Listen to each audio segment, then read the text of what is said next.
Ma'asyiral muslimin, sidang jamaah sholat Jumat yang insya Allah dimuliakan dan dirahmati oleh Allah Subhanahu wa Ta'ala. Setelah bertahun-tahun menikah, Ibrahim alaihi salam dengan Siti Sarah, Allah menakdirkannya tidak punya anak bertahun-tahun. Kemudian Siti Sarah mengusulkan kepada suaminya, "Bang, Anda kan nabi dan rasul, perlu ada ahli waris, perlu ada yang meneruskan perjuanganmu sebagai nabi. Saya tidak bisa memberikanmu keturunan, silahkan kau kawin lagi." Allahu Akbar. Perempuan seperti ini sudah tidak ada. Mak bene si kau memang, kau menikah lagi supaya kau punya anak. Ibrahim alaihissalam berkata, "Saya tidak mau. Kalau takdirku seperti ini, saya ikhlas menerimanya." Didesak-desak terus, "Kau menikah lagi agar kau punya turunan." Akhirnya Ibrahim alaihissalam berkata, "Ya baiklah kalau begitu. Siapa yang saya nikahi?"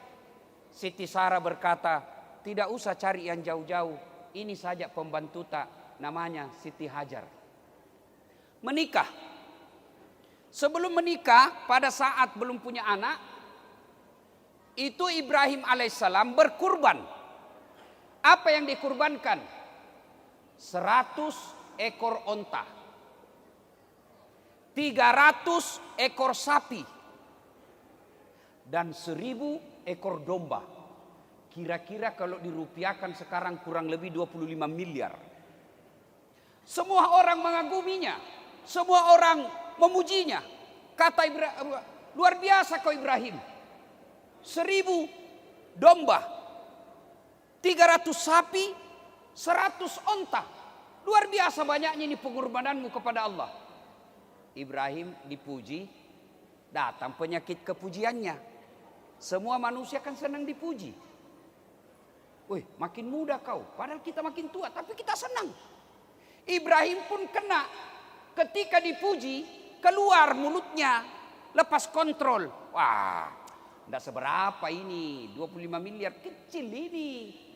Andai saja ada anakku saya potong kalau Allah minta. Ini binatang, tidak ada apa-apanya. Kalau Allah minta, anakku saya kasih kalau ada anakku. Ya begini kan manusia biasa banyak ngomongnya kalau belum dikasih. Nanti kalau saya anggota DPR, datang kau ke rumah, ada masalahmu saya bantu kau. Begitu jadi anggota DPR, tidak pernah terbuka pintu rumahnya. Nanti kalau saya kaya, ada mobilku, Ustaz, tenang kau Ustaz, saya bawa kau pergi ceramah. Begitu ada mobilnya, nakalatson jaki saja lewat, tidak singgah-singgah. Andai saja ada anakku ku potong. Waktu itu memang Ibrahim belum punya anak. Berlalu, menikah dengan Siti Hajar, hamil Siti Hajar, lahir anaknya, memberi nama Ismail. Inilah keturunan kita orang Islam. Siti Sarah dengan Ibrahim alaihissalam lahir pula anaknya, lahir Ishak. Inilah keturunan orang Yahudi. Nah, setelah usia Ismail alaihissalam, dalam Al-Quran tidak dijelaskan berapa jumlah umurnya. Al-Quran hanya mengatakan sudah pandai disuruh dan bisa membantu bapaknya. Kira-kira ulama menafsirkannya kira-kira 14-13 tahun. Tanggal 8 Zulhijjah, mimpi Ibrahim. Ibrahim, kau pernah berjanji kalau ada anakku saya potong. Sekarang ada anakmu, potong itu anakmu. Bangun Ibrahim. Ini mimpi atau wahyu? Kalau mimpi, kenapa terang sekali? Kalau wahyu, kenapa anak disuruh potong? Satu lagi, kalau anak 9 disuruh potong, kita cari yang paling nakal. Potong anakmu, cari itu yang bajingan, potong saja itu. Ini satu dan lama ditunggu, disuruh potong. Ibrahim berpikir, maka tanggal 8 Zulhijjah disebut hari Tarwiyah atau hari berpikir-pikir. 9 Zulhijjah malam mimpi lagi. "Gere ya anakmu, pura komak janji." Kalau bahasa Bugisnya, potong itu anakmu, kau sudah janji. Bangun Ibrahim. Ini bukan mimpi, ini perintah Allah. Maka tanggal 9 Zulhijjah kita sekarang disebut hari Arafah atau hari keyakinan.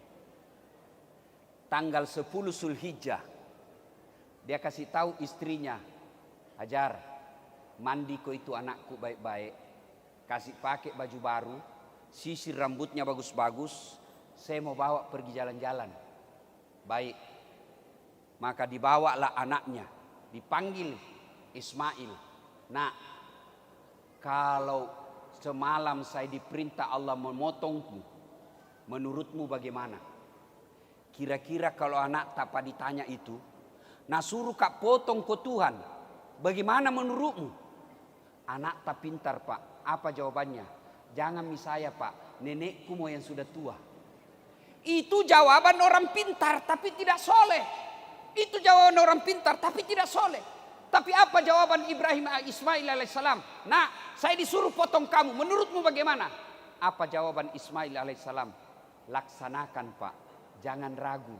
Cuma sebelum bapak potong saya, ada beberapa permintaanku. Satu, tolong tutup matanya Abah. Kenapa? Karena kalau kita lihat pasti kita tidak mampu dan tidak tega.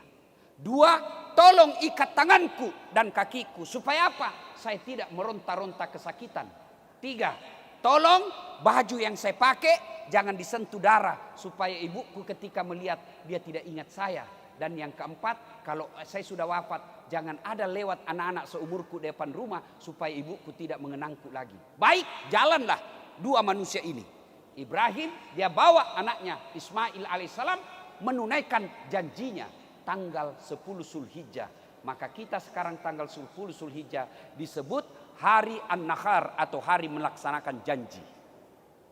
Jalan. Ketika dua manusia ini jalan, datang syaitan. Ibrahim, mau kopi mana? Kau lihat itu anakmu. Lucunya, lama kau tunggu, masa kau mau potong? Sadar kau Ibrahim. Ibrahim ambil batu, dia lempar, ishab, yalah, pergi kau setan.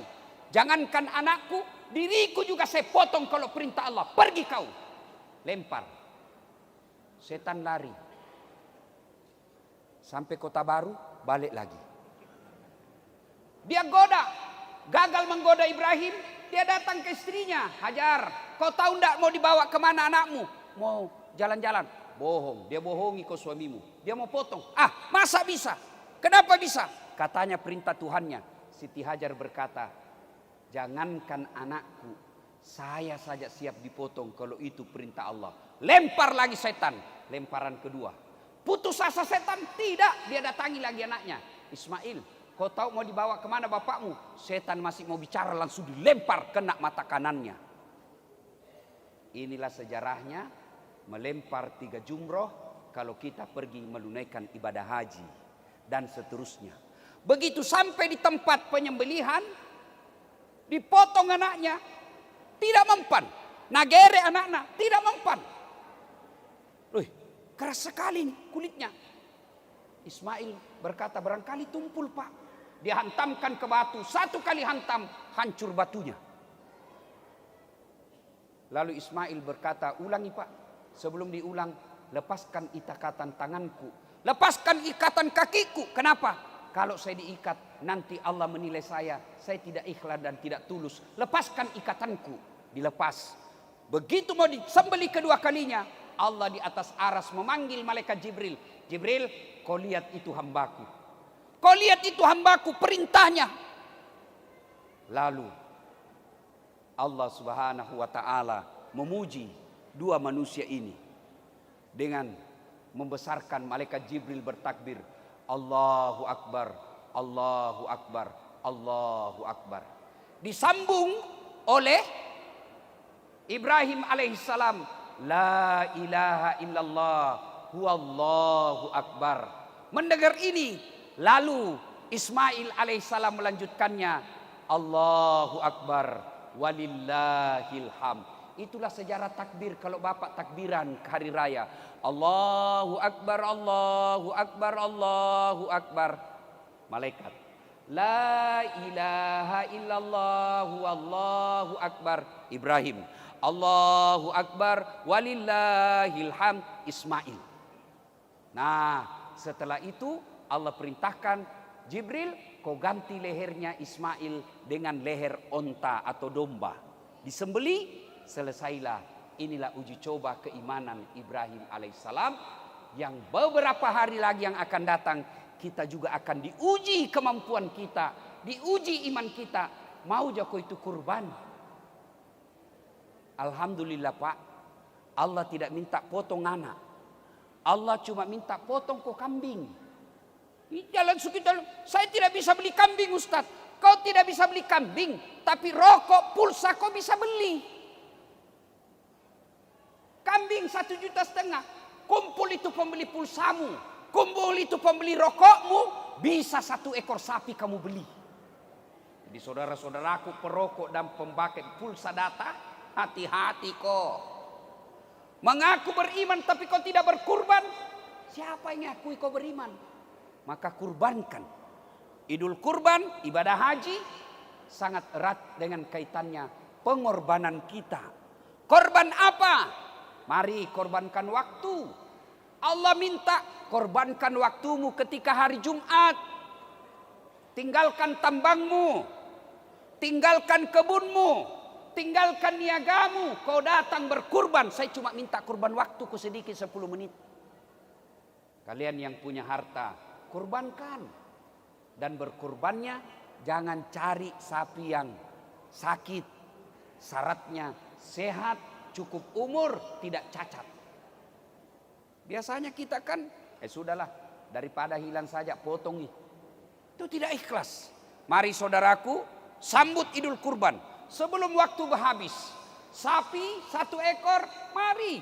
Bapak mampu patungan beli motor, mampu patungan beli mobil, mampu menyicil. Tapi kenapa kurban kita tidak mampu? Itu karena setan berhasil menggoda kita. Begitu bapak mau beli sapi, datang istri. Sok kaya kamu. Itu tadi Siti Hajar digodakan sama iblis. Suaminya mau berkurban, datang istrinya. Sok kaya. Apa kau mau beli sapi? Sudahlah, jangan kau beli sapi. Belikan itu motor anakmu dia pakai kuliah. Setan. Orang tua berhasil menyelamatkan dirinya dari godaan setan. Anak lagi masuk. Apa Pak? Tidak usahlah beli sapi. Sudahlah, belikan saja saya ini laptop supaya saya bisa pakai. Itu semua godaan setan.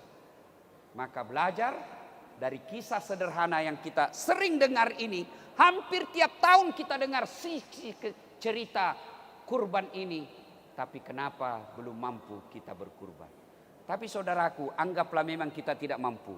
Handphone kita tidak punya, motor pun tidak punya. Jangan kecewa dan putus asa. Kenapa? Karena Nabi telah mengorbankan kita bagi umatnya semua. Yang jadi masalah dan disindir dalam ceramah ini adalah mereka yang sudah mampu tapi tidak mau berkurban. Semoga Allah Subhanahu wa taala memberikan kemampuan kepada kita lahir dan batin.